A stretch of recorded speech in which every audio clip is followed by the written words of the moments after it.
শিমুলপুর গ্রামের ছোট্ট এক বাড়িতে দুই বোন বাস করত। আমি দেখতে কত সুন্দরী, গোটা গ্রামে আমার সৌন্দর্যের চর্চা। আর আমার বড় দিদি দেখতে পুরাই বাদরের মতো। আমার মান সম্মান আর থাকলো না। আজকে আরো 1 কিলো দুধ দিলাম তোমায়। আমার বাকি টাকাটুক কবে দেবে তুমি? দাদা, আমায় আর কিছুদিন সময় দিন। আমি কিছুদিনের মাঝে আপনার পাওনা টাকাগুলো মিটিয়ে দেব।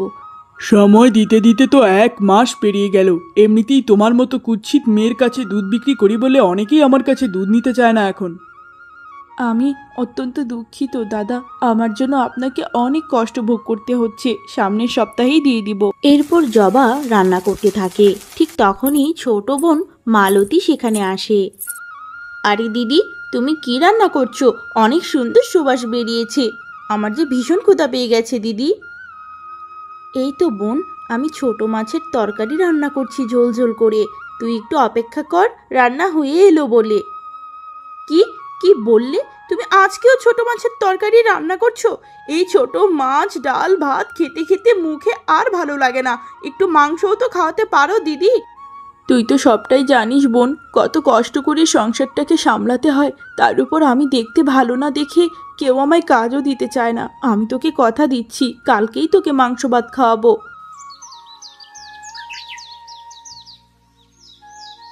এরপর জবা প্রতিদিনের মতোই জমিদার বাড়িতে কাজ করতে থাকে। তখনই জমিদার গিন্নি টুম্পা সেখানে আসে। এই জবা, তোর ঘর মুছা হলে এ বালতিতে কিছু কাপড় রাখা আছে, সেগুলো পুকুর পাড়ে গিয়ে একটু ভালো মতো ধুয়ে দিস। দেখিস যেন ছিঁড়ে না যায়। নিশ্চয়ই মালকিন, আমি কাজ শেষ করে আপনার কাপড়গুলো ভালো মতো ধুয়ে দেব। মালকিন, আমার ঘরে আমার বোনটা মাংস ভাত খাওয়ার জন্য ভীষণ আবদার করেছে। আমার বেতনের টাকাটা যদি একটু আগাম দিতেন। জমিদার বাড়ি দেখে কি আমাদের টাকার গাছ আছে যে যখন তখন টাকা চাইবি? এমনিতেই তোর মতো কুৎসিত মেয়েকে আমি কাজ দিয়েছি, এটাই তো তোর সাত কপালের ভাগ্য। তারপরেও তুই আবার এত টাকা চাস? তোকে আর কাজেই রাখবো না আমি, বুঝেছিস? না মালকিন, না, আমি আপনার কাছে হাত জোর করে ক্ষমা চাইছি। আমি আর কোনো দিন টাকা চাইবো না, আমায় কাজ থেকে তাড়াবেন না। এরপর জবা পুকুর পাড়ে কাপড় ধুতে চলে যায়।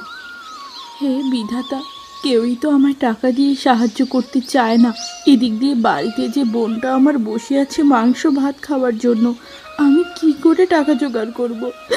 কেন আমায় তুমি এত কুৎসিত বানালে?